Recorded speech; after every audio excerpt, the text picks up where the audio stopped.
निहाल अहमद साहब की बरसी के मौके पर सलीम भाई का यही पैगाम है कि जिस तरह शान मैडम ने कहा कि माजी से लेकर माजी से सबक सीखते हुए हमें मुस्तकबिल को रोशन करना है।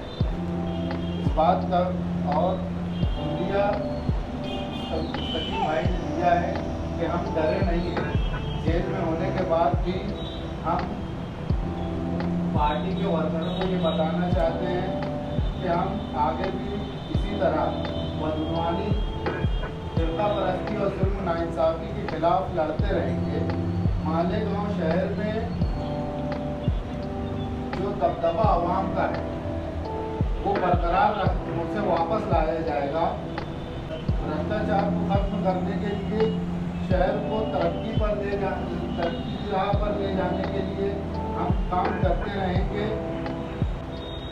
आज निहाल साहब की बरसी पर मैं उन्हें खिराज अकीदत पेश कर रहा हूँ और मैं इस खत के ज़रिए भी और आप सबके इस खत के ज़रिए आप सबके सामने ये वादा करता हूँ कि निहाल अहमद साहब के उसूलों पर चलते हुए मैं शहर की और पार्टी की खिदमत करता रहूँगा।